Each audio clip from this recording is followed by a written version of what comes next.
이게 어떤 논란, 뭐 김혜경 어쩌고저쩌고 이런 논란들이 사실 가리는 것들 몇 가지만 얘기해 보려고 그래요.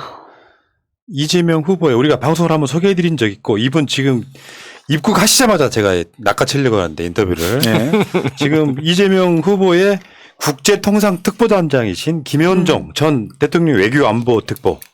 이분이 사우디에 가서 요소 2,000톤을 확보했어요. 그렇게 되면 요소수는 6,000톤을 만들 수 있는 거죠. 그렇죠. 왜냐하면 요소수가 요소 32.5대 물 67.5로 만드는 거 아닙니까? 32.5도. 예, 한 32.5대 67.5입니다. 사우디아라비아의 그 회사 사빅의 네. 대표이사 만나가지고 예. 요소를 2,000톤이나 확보했다. 네. 이거 어마어마한 거예요, 이거. 그래서 이게 지금 수입 가능한 게 8만 톤 수입 가능하답니다. 예. 8만 톤이면은 우리 뭐 얼마죠? 요소가 8만 톤이면은 뭐 요소수는 쓰고도 남아요. 그러니까 쓰고 거래처가 남고, 예. 중국 한 군데였는데 사우디를 트게 됐고 새롭게 하면서 견제하게 되면 공급이 훨씬 더 안정적이 될 수 있기 때문에 지금의 요소수 대란을 끌 수 있는 근본적인 해결책 그러니까 주워 왔다는 거죠. 근데 제가 냉정하게 여러분 한번 생각해 봅시다. 한 말씀만 드릴게. 왜 중국에서 수입했냐고 지의를 하시는 분들이 많은데 그럼 중국보다 가까운 나라가 어디 있습니까? 물류비 생각해 보셨어요? 사우디에서부터 물류하면 얼마인 줄 아세요? 똑같은 가격에 추출을 해도 물류비 때문에 거의 더블 가까이 돼요, 가격이. 그러면 이런 원가로 경쟁할 수 있겠어요, 나중에? 그러니까 지금 우리 기자들이 절대로 보도를 하지 않는 게 있어요. 삼성이 이 이병철 회장 때 처음에 자기네들을 그야말로 재벌로 만들어준 첫 번째 회사가 한국비료. 그러니까 박정희가 뺏어갔던 그 회사가 나중에 삼성정밀이 되고 그게 지금 롯데정밀이 돼 있는 거예요. 여기에서 요소를 갖다가 계속 만들었어요. 이병철 회장의 상징과 같은 회사라 그래서 박정희로부터 다시 찾아온 다음에 손해를 보더라도 계속 만들었다고. 그러다가 2011년에 결국은 롯데한테 팔면서 두 손 두 발 다 든 거예요, 삼성이. 왜? 경쟁력이 없으니까, 가격 경쟁력이. 그러면 이 가격 경쟁력이 없는 걸 갖다가 지금 만들라는 거예요? 계속? 어떻든 지금 얘기하는 게 우리가 무기화 될 수 있는 거 소부장 관련돼서 일본과의 부딪힘이 있었고 중국 내에서는 어떻게 해결했는지 몰라도 지금 좀 누그러진 분위기가 나옵니다. 거래처를 잃게 될까 봐서 바쁜 것 같은데 이렇게 어떤 식으로든 경제에 대한 공격이 실제로 들어오는 겁니다. 의도는 상관없습니다. 행동 자체가 그렇기 때문에 거기에 대비하는 움직임이 나오고 이 가장 많이 4차 산업시대에 얘기했던 게 쌀이었었어요. 식량 무기화하게 되면 굉장히 힘들다 얘기했었는데 이제 이 모든 것까지 국가 경영에는 단순한 원가만으로 계산되지 않는 것들이 많다. 선배님 근데 이게 정확하게 좀 또 제가 팩트 체크를 해드리고 싶은 게 있는데 중국 가서 중국 전문가로 활동하고 지금 서울에서도 활동하고 계시는 교수님이 얘기를 해주신 건데 중국이 우리를 규제를 한다거나 피해를 주기 위해서 이 사태를 만든 게 아니라는 거예요. 그럼요. 지금 그걸 그렇게 왜곡하고 있잖아요. 그리고 뭐 호주가 자기네들하고 화나게 하니까 호주랑 관계가 안 좋아져서 수입을 갖다 금지시킨 것도 아니라는 거예요. 오히려 COP26. 그러니까 탄소를 갖다 막판에 COP26에서 타결이 됐잖아. 미중이 함께 탄소를 갖다가 줄이기로 약속을 했잖아요. 실제로 이 약속을 지키기 위해서는 중국에서는 석탄 화력발전소를 다 없애야 될 지경이랍니다. 그래서 지금부터 그 석탄으로 화력발전을 한다거나 석탄으로 요소도 석탄으로 만들어요.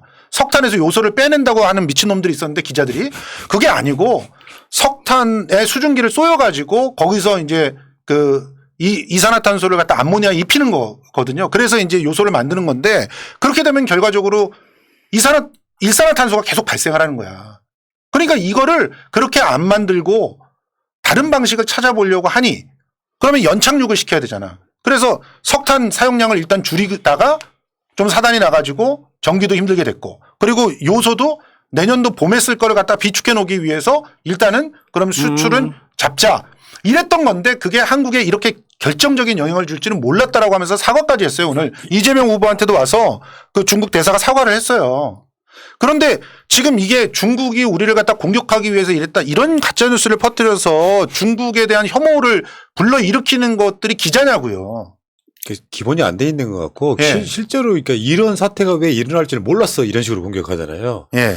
근데 사실 글로벌 공급망은 깨는 쪽이 나쁜 쪽인 거지. 그럼요. 무슨 어떤 의도를 갖고 일본처럼 아예 소부장 이런 거 수출 안 하겠다 하는 건 정하고 악의적인 한 거죠. 거지만 예. 지금은 이 그 요소수 사태 같은 경우는 예. 이런 문제가 터졌을 때 여야를 막론하고 서로 나서가지고 예. 해결하려고 하고 그 모습 중에 하나를 이재명 후보가 보여주고 있잖아요. 그렇죠. 이재명 후보는 특히나 김현종 우리 특보단장을 통해 가지고 자기가 인간적인 관계를 통해서 가장 빨리 풀 수 있는 데를 찾았던 거고. 그럼요. 그리고 송영길 대표라든가 또 우리 정부의 또 외교단이라든가 이런 쪽에서는 당신네들이 선의로 자기네들의 탄소를 관리하기 위해서 지금 또 회의도 있고 그러니까 탄소를 관리해야 될 거 아니에요. 그렇게 관리를 하다가 우리가 지금 피해를 본 일이 이렇게 발생했으니 정상적으로 수입 절차를 할 수 있게 해다오. 그랬더니 바로 그 다음날 푼 거예요.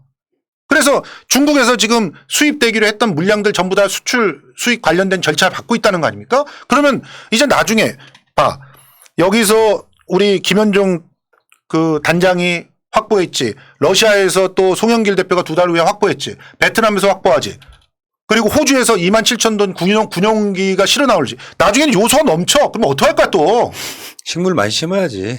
요소 비료 주면 되니까요. 일단 왜 이러냐고 그러니까 언론들이. 언론들은 그러니까 이건 정말로 체계적으로 비난해야 될 부분인데요. 책임 안 지고 덮어놓고 보도하는 게 굉장히 많습니다. 무엇보다 야당은 끼어들어서 문제 해결엔 관심이 없어요. 손가락질 보고 저 봐라 쟤들 능력 없다 저렇게 못한다라고 하는 것에 자기네들 뒤에 백드롭에다가 요소수 문제 해결을 하지만 누군가는 문재인 정부의 일원으로 뛰었던 그리고 할 수 있는 모든 걸 동원해서 해결하고 있는 거예요. 삶을 맞습니다. 실제로 예. 낫게 만들려는 쪽에 포커스를 맞춰야 알겠습니다. 됩니다. 비판은 쉽잖아요. 예. 그런데 제가 언론을 좀 쭉 비판도 아니야. 봤어요. 그냥 아니, 근거 없는 언론을 비난이야 비난.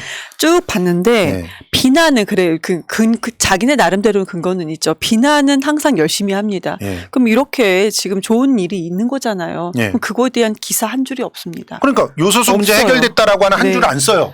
김현종이라는 이름 자체를 넣지를 않아요. 예, 아예 맞아요. 없습니다. 그리고 거기에 더더군다나 이재명이라는 이름은 있지도 않습니다. 너무 충격적인 거는요. 예. 이렇게 그러면 요소수 사태가 해결됐다라고 하는 걸 써줘야 되잖아요. 이 김현종의 그 업적을 갖다가 이제 기사로 소개를 하는 언론사들이 몇 개가 있었어요.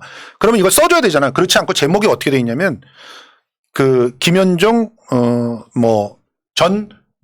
FTA 뭔가 저 담당 사우디에서 요소 몇 톤 확보해. 그것도 요소 수로 따지면 6,000톤인데 굳이 또 요소 확보해 이렇게 씁니다. 뭐 3분의 1로 줄여서 줄이려고. 어떻게든지.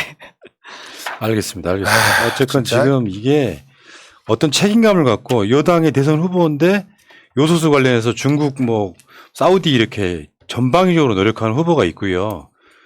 요소 수가 지가 술 먹고 싼 오줌인지도 참 구분하지 못하는 후보도 있고요. 예. 자, 여기까지 하겠습니다.